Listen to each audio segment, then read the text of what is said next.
Right. So this is in the context of Hunain, because after Hunain comes the Ghazwat Tabuk. So the transition is made from Hunain to Tabuk. Hunain is against the Arab tribes and Tabuk is against the Byzantine Christian Empire. Here it is made very much clear that this is in the context of Tabuk, because Tabuk was against the people of Book, against the Byzantine Empire. Now what happens is that even the Tabuk, Ghazwat Tabuk did not take place.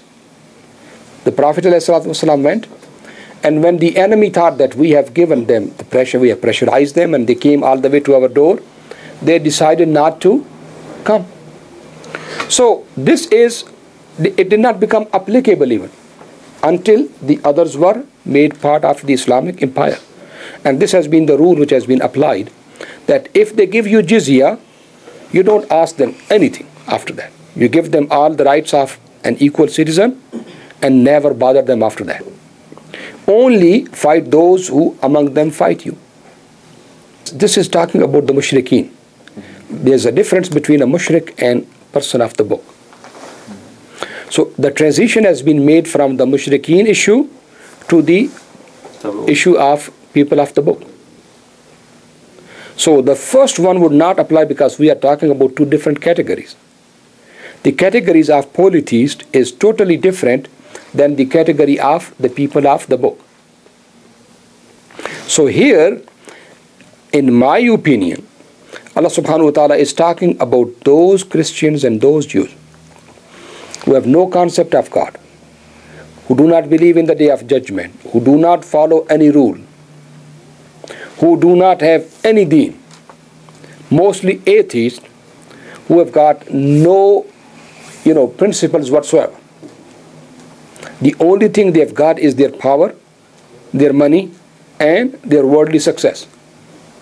So therefore, but even, it can be applied upon those Christians and those Jews who fight you. Because if somebody does not fight you, you cannot fight them. This is the Qur'anic rule, established rule. Fight only those people who fight you and do not be the aggressors. That rule is going to be applying upon Christian, Jews, Muslims, Hindus, everybody. So here you cannot say that if there is a Christian or there is a Jew, just attack them. No. Among those who attack you and those who are a threat to you, you fight them and ask them to give jizya. If they give jizya, which means that they are no more threat to your existence, you leave them alone and make them just like a citizen, like your Muslim citizens who pays zakat, and they are safe. Clear? Or should I give some more interpretations? Is it clear now? Okay. Now the last one is in Surah Muhammad. Surah Muhammad is in 26th para.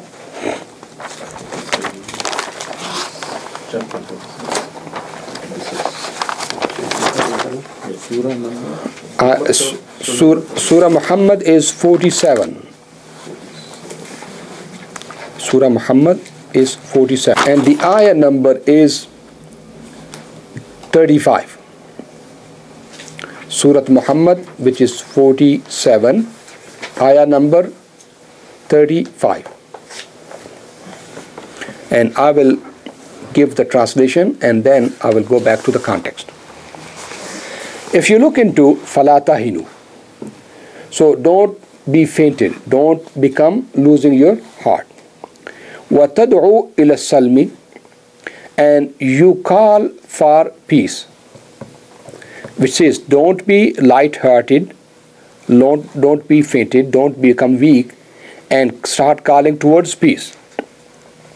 وَأَنْتُمُ الْأَعْلَوْنَ, actually you are going to be the, now if you don't stop over there, like over there, say qaf, stop over there. If you don't stop here, you can translate it, so don't be weak and start calling towards peace when you are dominant.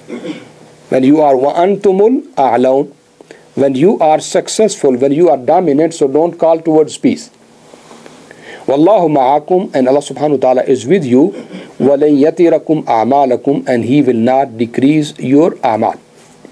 So it is used that actually the Quran requires the Muslims ask for peace only if you are what? Lower hand. Don't ask for peace if you are upper hand. Keep killing. Am I clear? Am I clear how the ayah is quoted? And with all honesty, when I first time reflected upon it, I said, this is what it is saying when somebody quoted it. And then I went back and studied, and I said, oh my goodness, how sometimes things can be taken out of context. So there are two ways or several ways of translating it, and that makes it very clear from the background. But let's do it. فَلَا تَهِنُوا. So do not lose your heart. وَتَدْعُوا إِلَى السَّلَامِ, and call people towards peace. It can be translated also in this way. فَلَا تَهِنُوا, because they are attacking you. They are attacking you. Don't lose your heart because they have been attacking you out of frustration. You say, no, we are going to fight. Okay? So فَلَا تَهِنُوا, don't lose your heart. وَتَدْعُوا إِلَى السَّلْمِ, and you call people towards peace. وَأَنْتُمُ الْأَعْلَوْنَ, you are going to be the winners. وَاللَّهُ مَعَكُمْ, God is with you. وَلَنْ يَتِرَكُمْ أَعْمَالَكُمْ, and He will not lose your amal because you are the one who are initiating the peace. Am I clear? If you translate it from that person, that don't lose your heart and don't call towards peace, this is one way of translating it. I'm saying the second way is فَلَا تَهِنُوا. If you stop over there, don't lose your heart. It is connected with what is been taking place in the previous ayat. وَتَدْعُوا إِلَى السَّلْمِ, and you call towards peace. وَأَنْتُمُ الْأَعْلَوْنَ. So when you will call people towards peace, don't you think that you will feel like we are down. No. You will be the one who will be the winners. Allah subhanahu wa ta'ala is with you. This is one way of translating. The other way of translating. فَلَا تَهِنُوا وَتَدْعُوا إِلَى السَّلْمِ. Do not lose your heart and start calling people towards peace. وَأَنْتُمُ الْأَعْلَوْنَ وَاللَّهُ مَعَكُمْ. So what happens is that don't lose your heart and start calling peace. Please, let's not fight. Let's not fight. Let's not fight. Allah subhanahu wa ta'ala is with you and He will never let you lose. Now this is the situation that when somebody attacks you, you don't start begging them, peace, peace, peace, peace, peace. Allah is with you and He's going to make you what? Dominant. He's going to make you the winner. Am I clear? Crying for peace is that the other body is ready to fight you, is attacking you, and you keep on saying, no, let's not fight. Can we have peace? Because that will be taken against you as you are weak. And once the enemy knows your weakness, he's going to exploit you. Am I clear? Okay. So it is, now let's go back to the context and then I will give you the final opinion. Allah subhanahu wa ta'ala, let's say ayah number 31. Let's start from there. Allah subhanahu wa ta'ala says, وَلَنَبْلُوَنَّكُمْ, Allah subhanahu wa ta'ala is going to test you, حَتَّى نَعْلَمَ الْمُجَاهِدِينَ مِنْكُمْ, until He knows the mujahideen among you, وَالصَّابِرِينَ, and those who will be showing perseverance. وَنَبْلُوَ أَخْبَارَكُمْ, and Allah subhanahu wa ta'ala, until He knows who is going to be standing up against injustice and against aggression, who is not. إِنَّ الَّذِينَ كَفَرُوا, certainly those people who committed kufr, وَصَدُّوا عَنْ سَبِيلِ اللَّهِ, and they barred people from the way of Allah subhanahu wa ta'ala. وَشَاقُوا الرَّسُولَ مِنْ بَعْدِ مَا تَبَيَّنَ لَهُ الْهُدَى, and they oppose the Prophet ﷺ after the guidance has become, clear to them. لَنْ يَضُرُّ اللَّهَ شَيْئًا, they will never be able to harm Allah subhanahu wa ta'ala. وَسَيُحْبِطُ أَعْمَالَهُمْ, and He will destroy their deeds. Ya ayyuhalladhina amanu, a iman walo, O the people of belief, ati'u Allah wa ati'u Rasul, follow Allah subhanahu wa ta'ala and follow the Rasul, wa la tubtilu a'malakum, and do not destroy your good deeds. Because if you will disobey them, you will destroy your good deeds. Inna alladhina kafaru, certainly those people who committed kufr, wa saddu an sabilillah, and they barred people from the way of Allah subhanahu wa ta'ala.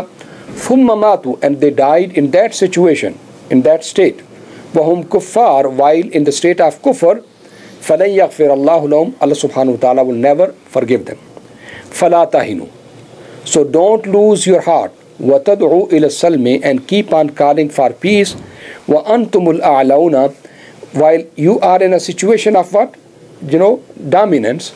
وَاللَّهُ مَعَكُمْ, Allah subhanahu wa ta'ala is with you. وَلَنْ يَتِرَكُمْ أَعْمَالَكُمْ, and He will not let your amal be wasted. It could be, it could be translated in several ways. If we translate it in this way, that if you are well prepared, okay, and you are in the state of warfare, for instance, the war has not started yet, you are greater in number, you are well prepared. So if you will initiate the peace, the enemy is going to think there is some weakness. Either they are not ready, or they are afraid, or somehow they are not committed to this cause. So they will exploit your weakness and they will attack you. So this is one strategical advice, that when you are prepared and you know that you can withstand the resistance, let the initiative come from the other side, then you respond to it. Don't initiate that let's not fight, because then they will consider you weak. This is one way. Second way is, when you are in the fight, don't accept from the other side the overtures of peace, because now they have known that they are going to be defeated, so they are using it as a trick. Because if they were so peaceful, they would have not come to fight you in Mecca, in Medina. They would have not come after 1 year, 2 years, 3 years. They have been coming. Now they are asking you for this peace only as a tactic. So be wise. Allah subhanahu wa ta'ala is with you, and He is not going to let you suffer the defeat. Am I clear? So even if it says, number one, you cannot take it out of this context. Even if it says that don't ask for peace when you are dominant, you understand the point? It could be in that warfare. It is not that if you are dominant, just keep on killing everybody and don't ask for peace. No, that's not, because the other ayat have made it very much clear that if they desist from fighting you, you stop fighting. If they do not fight you, don't fight them. And if they are peaceful, you are required to be peaceful. Am I clear? So therefore, this is not, you cannot just take it out of context. And as I've explained to you, that there are several ways of interpreting the verse.